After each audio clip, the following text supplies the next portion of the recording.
उससे ये होगा कि आपकी जो स्पीड है वो बढ़ जाएगी एंड आप विद इन टाइम उसको कंप्लीट करना शुरू कर देंगे। Now come summarization. समराइजेशन में मैंने ये चीज देखी है कि लोग बोलते हैं मैम नंबर नहीं मिलते समराइजेशन में, so I used to ask them कि कितना लिखा था, तो they used to tell me very proudly कि मैम बिल्कुल आखिरी पेज की आखिरी लाइन तक लिखा था। No, this is very wrong, it is absolutely wrong, क्योंकि समराइजेशन अगर आप इतना बड़ा लिखेंगे तो उसका मतलब ही क्या रह जाएगा। Summarization means it has to be precise, it has to be completed within 8 lines और 9 लाइन्स, मैक्सिमम 10 लाइन्स, एक पैरा में उसको खत्म हो जाना चाहिए। जितना लंबा समराइजेशन उतने कम मार्क्स। ये आप इसका रेशियो सेट कर लीजिए कि आपने जितना लंबा लिखा उतने मार्क्स आपके कटते चले जाएंगे। समराइजेशन बहुत छोटा हो, ये जरूरी नहीं है कि आप वो लाइंस पिकअप करके उसको लिखें, उल्टा आप अपने लाइन, अब वो क्या कह रहा है, किस बारे में कह रहा है, उसको आप अपने शब्दों में, कम शब्दों में उसको कंप्लीट कर सकते हैं। जरूरी नहीं है कि वो लाइन ही पिकअप करेंगे जो उन्होंने प्लान की है। ट्रांसलेशन, ट्रांसलेशन में देखिए डिग्लॉट हम सभी पढ़ते हैं, हिंदी और इंग्लिश। तो जब आप डिग्लॉट पढ़ते हैं तो ट्राई करिए कि अगर आप हिंदी मीडियम है तो आप इंग्लिश भी पढ़िए, और अगर आप इंग्लिश मीडियम है तो आप हिंदी के जो सेंटेंसेस हैं वो भी पढ़िए। तो जो लीगल टर्म्स हैं उनसे आपकी फेमिलियरिटी शुरू से बनती जाएगी, क्योंकि वहां पे ग्रामर तो आगे पीछे हो सकती है, लेकिन अगर टर्म का मतलब ही नहीं मालूम है आपको तो वो थोड़ा ज्यादा दिक्कत हो जाएगी। तो डिग्लॉट पढ़ने से काफी कुछ फर्क पड़ता है, ये मेरा पर्सनल एक्सपीरियंस है। Now comes essay writing. यहाँ पे 20 और 30 मार्क्स के सोशल एसे और लीगल एसे आते हैं। ये बहुत ही गलत कंसेप्ट है जो सब्जेक्ट में भी चलता है, जिस बारे में मैं भी आपसे डिस्कस कर रही थी, वो ये कि 20 मार्क्स का है, 30 मार्क्स का ऐसे है तो कम से कम 10 से 12 पेज होने चाहिए या 15 पेज होने चाहिए। नो, अगेन बिल्कुल गलत प्रैक्टिस है ये। मैंने अपने टाइम पे 4 पेज में लीगल एसे खत्म किया था और 4.5 पेज में मैंने सोशल एसे खत्म किया था। ऐसे को प्रिपेयर करने का एक बहुत अच्छा तरीका ये होता है कि आप उसको पॉइंट वाइज या सब हेडिंग वाइज कन्फाइन कर दीजिए। For example your introduction, historical background, importance, impact on the society, demerits या disadvantages and merits और advantages, suggestions and conclusion। इससे ये होता है कि जो चेक कर रहे हैं तो अगर मान लीजिए उनको उस टॉपिक के बारे में सिर्फ हिस्ट्री का पढ़ना है या ओरिजिन पढ़ना है उसका, तो वो सिर्फ हिस्टोरिकल बैकग्राउंड के हेडिंग की तरफ देख लेंगे और आपने क्या लिखा उनको वो मिल जाएगा। मान लीजिए उनको सजेशंस पढ़ने हैं आपके, तो वो सजेशंस वाले पैरा में जाके आपके सजेशंस एक बार रीड कर लेंगे और उनका काम हो जाएगा। बहुत मोनोटोनस और बहुत बोरिंग हो जाता है कि जब हम शुरू से लेके लिखते लिखते लिखते लिखते आखिरी में जाके खत्म कर देते हैं चौथे पेज पे, वो पता ही नहीं चलता कि आपने किस चीज को कहाँ मेंशन किया है, वो पूरा पढ़ना पड़ता है। ये जो तरीका मैं आपको बता रही हूँ सब हेडिंग्स के साथ कन्फाइन करने का, इससे ये इजी हो जाता है आपके लिए भी और चेकर के लिए भी कि कौन सा पॉइंट कहाँ पे लिखा है, वो बहुत इजीली मिल जाता है ढूंढने से। पूरा रीड नहीं भी करेंगे तो जो हाईलाइटेड पॉइंट्स हैं उनको पढ़ लेंगे तो उससे भी काम हो जाएगा। तो बहुत पर्टिकुलर और बहुत सिस्टमैटिक हो जाते हैं जो आपके लीगल एसे और सोशल एसे हैं इस तरह से। नाउ अब मेंस के बारे में डिस्कशन हो गया है तो इंटरव्यू पे आते हैं। इंटरव्यू के बारे में मैं ज्यादा तो कुछ नहीं कहूंगी, बस इतना जरूर कहूंगी कि इंटरव्यू में सेल्फ कॉन्फिडेंस बहुत इंपॉर्टेंट रखता है। Be very confident but at the same time remind yourself you don't have to be arrogant. आपकी बॉडी लैंग्वेज, आपका उठना बैठना, चल के आना, उनसे बात करना, योर एक्शंस, ये इट स्पीक्स अ लॉट, वो बहुत ज्यादा मायने रखते हैं वहां पे।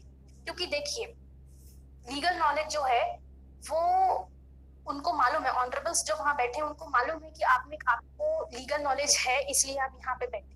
आप प्री और मेंस निकाल के आए हैं, दैट मीन्स कि आपको लॉ बनना है। वहां पे वो ये टेस्ट करना चाहते हैं कि at the time of dealing the dais or dealing with an advocate, आपको अगर ऐसी कोई सिचुएशन में डाल दिया जाए या एडवोकेट आपके सामने कोई ऐसी डिफिकल्ट सिचुएशन क्रिएट कर दी जाए जहाँ पे आपको डिफिकल्ट हो जाए मतलब डिसीजन लेना या उसको टैकल करना, तो आप वहाँ पे उस प्रॉब्लम को कैसे टैकल करेंगे। वो इस तरह के क्वेश्चंस आपसे करते हैं ताकि उसमें आपको ये समझ में आए कि you are getting difficulty in answering them, या आपको थोड़ा सा वो कंफ्यूज करेंगे, थोड़ा सा आपको ये समझ में आएगा कि आप गलत बोल रहे हैं या आप सही बोल रहे हैं। but you have to be very polite, you have to be very subtle, you have to be very calm at that time. आपको किसी भी तरह से ये नहीं दिखाना है that you are very confident. वो कॉन्फिडेंस कहीं ना कहीं ओवर कॉन्फिडेंस में दिखने लगता है, एक एटीट्यूड शो होने लगता है. तो be very calm and cool, बहुत पोलाइटली आप अपनी बात वहां पे रखिए. Be very submissive.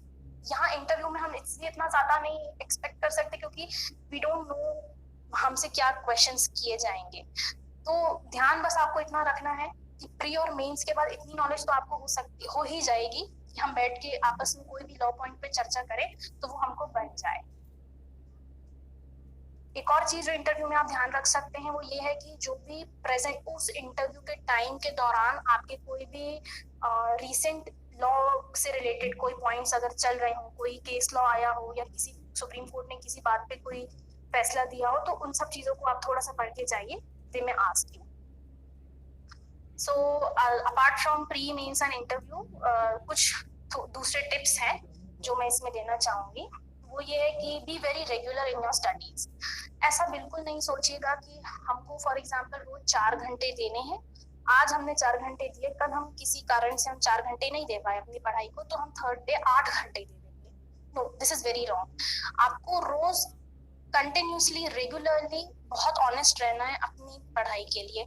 रोज 4 घंटे देना है, इसका ये मतलब नहीं किसी दिन चूक जाए तो आप उसको कवर अप कर ले 8 घंटे देके, वो उस दिन की बात रहेगी. आपको रोज अपने आप को इतना डिसिप्लिन फॉलो करना है, इतना ऑनेस्ट रहना है अपने टुवर्ड्स कि कोई भी आपको ये क्वेश्चन ना कर सके कि आज तुमने इतना किया, कल तुमने उतना नहीं किया. ये आपके ऊपर है कि आप अपना टाइम कैसे स्पेयर करेंगे और कैसे इस चीज को देंगे. दूसरा है सोशल मीडिया और सोशल लाइफ से थोड़ा सा डिस्टेंसिंग. अभी कोविड के कारण सोशल डिस्टेंसिंग बहुत चल रही है, but I will request you all कि थोड़ा सा सोशल डिस्टेंसिंग जो है वो सोशल मीडिया से भी बना ली जाए. जब मैं प्रिपरेशन कर रही थी तो फॉर 1.5 years मैंने सोशल मीडिया से बिल्कुल भी बहुत दूरी बना ली थी. मैं बिल्कुल भी सोशल मीडिया पे नहीं थी. ट्रस्ट मी, ऐसी कोई भी चीज नहीं है जो सोशल मीडिया के बिना आप अचीव नहीं कर सकते हैं कि व्हाट्सएप पे ही वो चीजें आएंगी, व्हाट्सएप पे फोटोज शेयर होंगी और हमको कुछ पता चलेगा तो ही हम पढ़ सकते हैं. ऐसा कुछ भी नहीं है. मेरी क्लासेस टाइम पे, मेरे प्रिपरेशन के टाइम पे मेरे पास बिल्कुल व्हाट्सएप, फेसबुक कुछ भी नहीं था.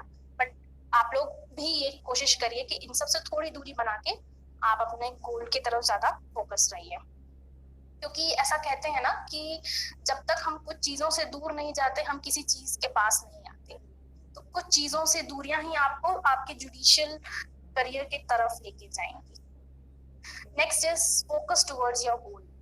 बहुत ज्यादा इंपॉर्टेंट है अपने गोल के लिए फोकस्ड रहना. जैसे अर्जुन को मछली की आंख दिखती थी, वैसे आपको भी सिर्फ एक टारगेट दिखना चाहिए, that is your judicial exam, cracking your judicial exam and nothing then that. And last is be very patient, don't lose heart, don't lose hope, keep working hard and success will finally be yours. Thank you. Okay ma'am, thank you so much. We have some questions for Yeah, you. sure, please. Yeah, sure. Rini Agrawal is asking that is there a privilege for NLU students over non-NLU students in interview? No, there are no such privileges to such students. I'm sorry to say, but no. No. Okay. Yes. What should be the format of answer?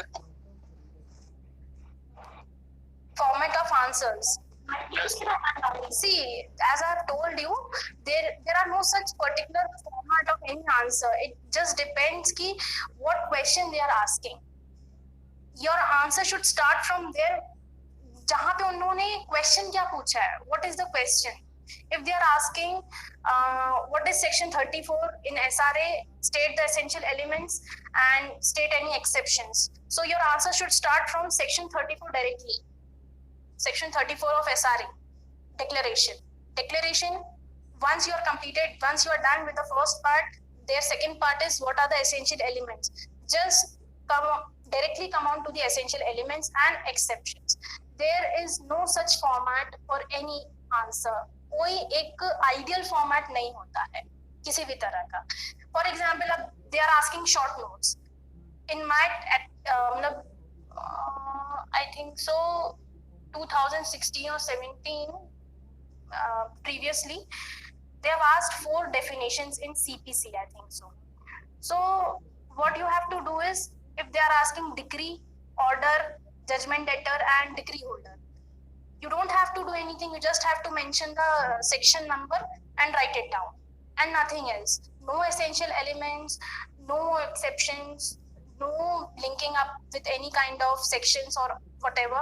You just have to write the section number and the definition, section number and definition. 4 line में वो definitions खत्म हो जाती हैं. That's it. उन्होंने जो definition पूछी है उसका आंसर वहीं तक सीमित रहता है. चाहे वो short notes हो, चाहे वो कोई भी एक formal question हो, उसका फॉर्मेट आप उसी टाइम डिसाइड करिए जब आप क्वेश्चन रीड कर रहे हैं. ज्यादा लेंदी मत खींचिएगा, उसको बहुत प्रिसाइज रखिएगा. Ma'am, sorry to disturb you, ma'am. Please tell me how to prepare charts of various subjects. Charts. Yes, ma'am. How to prepare charts? Okay. See, charts, as I've told you, they are nothing but just a gist of the subject which you are preparing. For example, if you're preparing for CRPC, so definition clause, I'm not asking to write each and every definition. 2B, 2C, whatever is there, you just write it down कि 2A में ये है, 2B में ये है, 2C में ये है, ताकि आपको इतना मालूम रहे कि हाँ सेक्शन गड़बड़ ना हो. अंदर का जो कंटेंट है वो आपको, definition clause मैंने आपको पहले ही बताया कि you have to prepare it fully. Then not all sections will be included in that. Only significant sections जिनका बहुत relevance है, जिन पे मेंस में क्वेश्चन आ सकता है और जिनमें प्री में क्वेश्चन फ्रेम हो सकते हैं, सिर्फ वो सेक्शन इंक्लूड होंगे उसमें. वो सेक्शन बहुत ज्यादा लंबा है, उससे आपको मतलब नहीं होना चाहिए. You just have to go through the section and find out the important point or the crux of the section, what the section is conveying, what that section is trying to say, what is the concept of the section. Just write it down in 2 lines.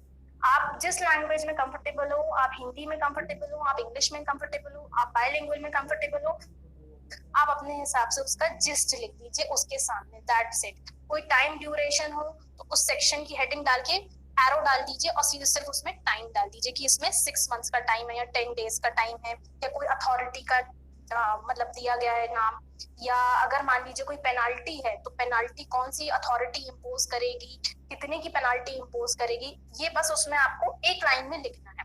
Charts detail नहीं बनाना है, क्योंकि charts अगर detail बना दिए तो बेरेट का कोई मतलब नहीं हो जाएगा, आपका टाइम वेस्ट होगा. चार्ट्स इतना ज्यादा प्रिसाइज होने चाहिए कि वो क्विक रिवीजन के लिए आपके लिए सफिशिएंट हो. उसमें सब कुछ आ जाना चाहिए. एक लाइन में आप उसका सेक्शन की हेडिंग लिखिए, अंदर का जो मैटर है वो एक लाइन में उसको समअप करके लिख दीजिए.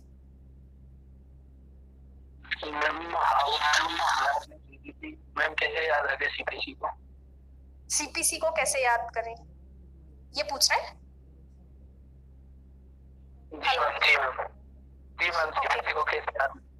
जी ओके. सीपीसी को मैंने सबसे ज्यादा अच्छे से जो समझ पाई हूँ मैं, वो चार्ट्स के थ्रू ही मैंने समझा है उसको. चार्ट्स मैंने सीपीसी के ऐसे बनाए थे कि सेक्शंस के चार्ट्स पूरे अलग बनाए थे मैंने. सेक्शन 1 से सेक्शन 152 तक मैंने जो चार्ट्स थे वो उसको अलग बना दिया था. सेक्शन मतलब बस ये था कि एक क्विक रिवीजन के लिए कि हमें मालूम होना चाहिए सेक्शन 96 में क्या दिया गया है, सेक्शन 92 में क्या दिया गया है. तो सेक्शन और उसकी हेडिंग मैंने वहां पे लिख दी थी. बहुत अंदर का जो इम्पोर्टेंट मैटर था तो वो मैंने उसको एरोज में या फ्लो चार्ट में बना के एरो डाल के उसमें लिख दिया था कि ताकि वो बहुत छोटा समराइज हो जाए. ऑर्डर्स और रूल्स के जो चार्ट्स थे वो मैंने सेपरेट बनाए थे. सेक्शन के अलग हो गए. अब आते हैं ऑर्डर्स और रूल्स के. एक ऑर्डर लिखा आपने, ऑर्डर 1.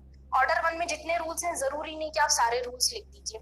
रूल्स के अंदर में भी क्या मैटर है वो भी आपको नहीं लिखना है. रूल तो वैसे ही बहुत छोटे छोटे होते हैं. तो बस ऑर्डर 1, रूल 1, रूल 2, रूल 3 मान लो आपको स्किप करना है तो रूल 3 को स्किप करके रूल 4, इस तरह से.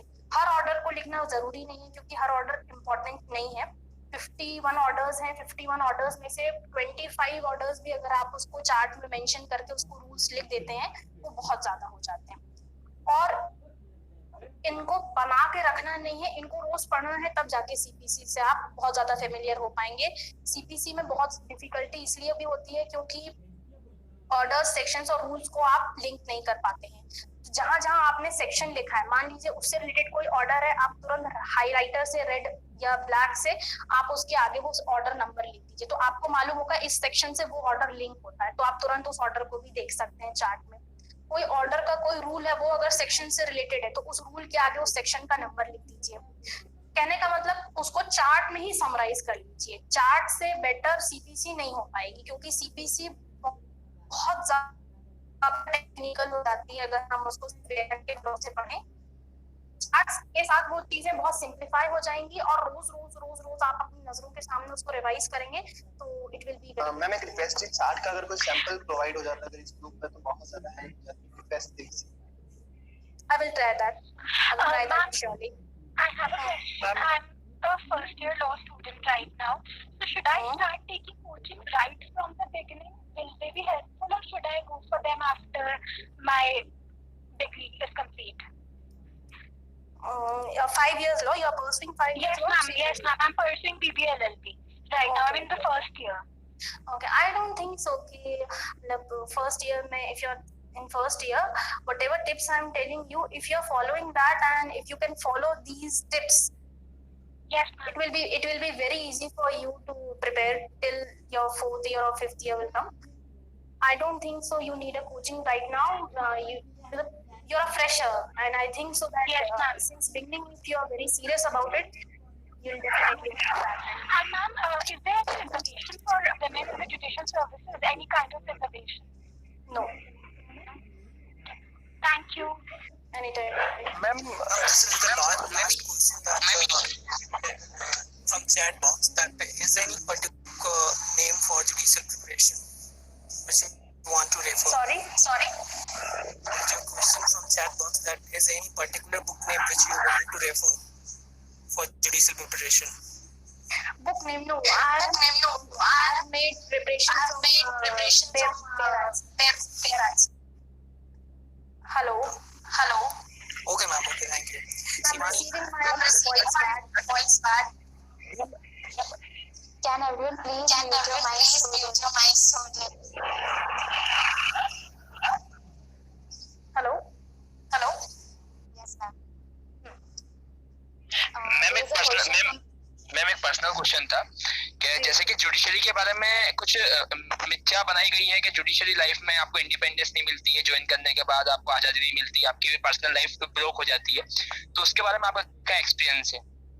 कि ऐसा कुछ वास्तव में होता है या फिर ऐसा नहीं है? नहीं, ऐसा नहीं है। सोशल लाइफ आपकी भी रहती है, पर्सनल लाइफ सब किसी की होती है, लेकिन इतना ज्यादा ऐसा हिंड्रेंस नहीं होता है आने के बाद। इंडिपेंडेंस ऑफ जुडिशरी तो हम पढ़ते ही आ रहे हैं शुरू से, और वो इंडिपेंडेंस हमको पर्सनल लाइफ में भी मिलती है, सोशल लाइफ में भी मिलती है। बस ये होता है कि एक पद की गरिमा बढ़ जाती है, हमारे ऊपर जिम्मेदारियां ज्यादा बढ़ जाती हैं, तो हम खुद इतने ज्यादा समझदार हो जाते हैं कि हम ऐसा कोई भी काम नहीं करेंगे कि सोशली हमको उसमें 4 लोगों के सामने लज्जित होना पड़े। मैम बैरिक सफिशिएंट है के लिए? या श्योर, एग्जैक्टली। मेरे हिसाब से तो बहुत ज्यादा सफिशिएंट है कि बैरक्स के नीचे जो कमेंट्री दी रहती है, केस लॉज वहां पे भी दिए रहते हैं। मेरा ऐसा मानना है कि जब हम बैरक कोई कंप्लीट नहीं कर सकते तो हम बुक्स को क्या कंप्लीट करेंगे? किसी एक चीज को तो आप कंप्लीट करिए।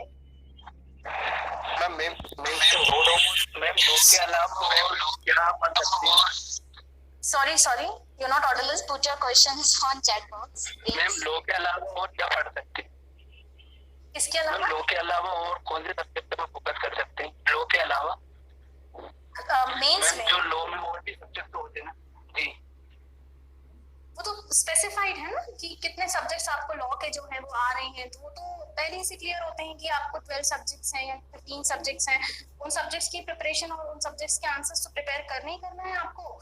लॉ के अलावा जो है वो आप जिस भी स्टेट के लिए प्रिपेयर कर रहे होंगे तो उसमें पता होगा कि पेपर 2 जो होता है वो किस चीज में होता है, पेपर 3 काय का होता है। जैसे एमपी में जो है वो 1 और 3 पेपर जो होते हैं वो सब्जेक्ट्स से रिलेटेड होते हैं, और 2 और 4 पेपर्स जो होते हैं वो जजमेंट राइटिंग से होते हैं, और एक समराइजेशन, ट्रांसलेशन, आर्टिकल राइटिंग और इन सब चीजों से रिलेटेड होते हैं। मैम एक्चुअली कभी-कभी विदाउट कोचिंग के हमको एक लॉ को दूसरे लॉ में अटैच करके पढ़ना पड़ता है, तो उसका थोड़ा सा स्ट्रेस दी विदाउट लॉ के, क्योंकि कुछ टीचर्स कहते हैं कि बिना कोचिंग के हम ये नहीं कर सकते। कि एक लॉ को दूसरे लॉ में मिक्स करके या अटैच करके तब पढ़ना पड़ता है, तो उसका कोई सॉल्यूशन मैम? एक लॉ को दूसरे लॉ में मिक्स करके पढ़ना, मैं हाँ जी, मैं समझ नहीं पाई उस चीज को मैम। एक्चुअली कभी कभी कोई क्वेश्चन, बहुत सारे क्वेश्चन टीचर्स ऐसे कहते हैं कि एक लॉ को मतलब कई लोग साथ इंटरकनेक्ट करके वो प्रयास रहता जाता है। देखिए,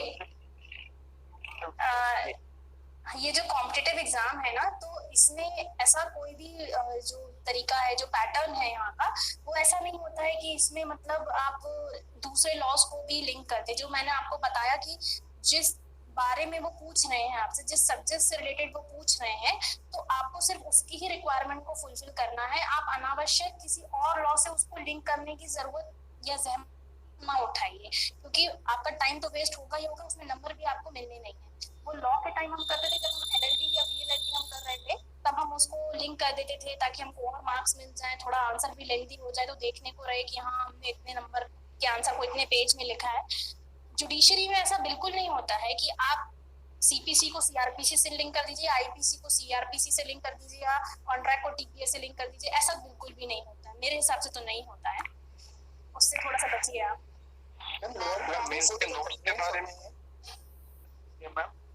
अगर प्रैक्टिस की जाए तो वो सही होगा जजमेंट राइटिंग के लिए।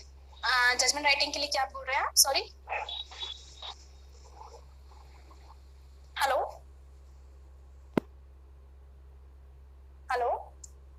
When there are questions that how do we command both in English and Hindi, because most of the students are from English medium, so it is very difficult for them to prepare for the Hindi also, like legal Hindi. Yes, it मतलब in third paper I think so, second paper translation का जो portion आता है, वहाँ पे आपको sentences को Hindi to English, English to Hindi आपको करना पड़ता है। तो ट्रांसलेशन के लिए मैंने जो बताया है कि डिग्लॉट को अच्छे से पढ़िए। If you are English medium student please read Hindi also, and if you are Hindi medium student please read English also.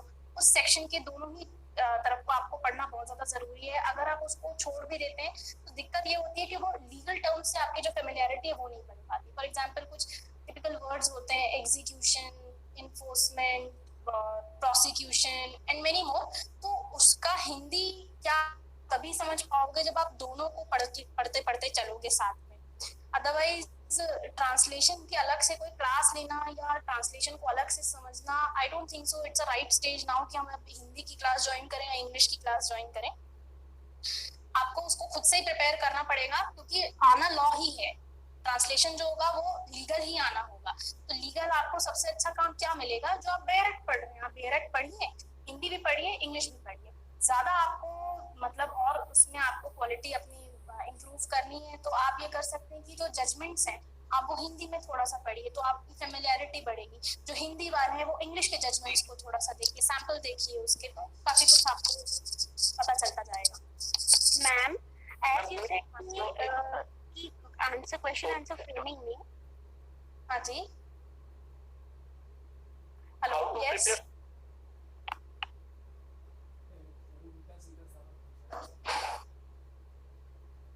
How to prepare? Now I request to Shivani that please proceed further for both of things. Actually, ma'am, due to short of time, we can't take more questions. We are so sorry. No issues, no issues. We can have another session for this. Yes, ma'am, sure. Yeah. It was a very insightful session, and I extend my most sincere thanks to you for gracing the event. A hearty vote of thanks for sparing time from your busy schedule.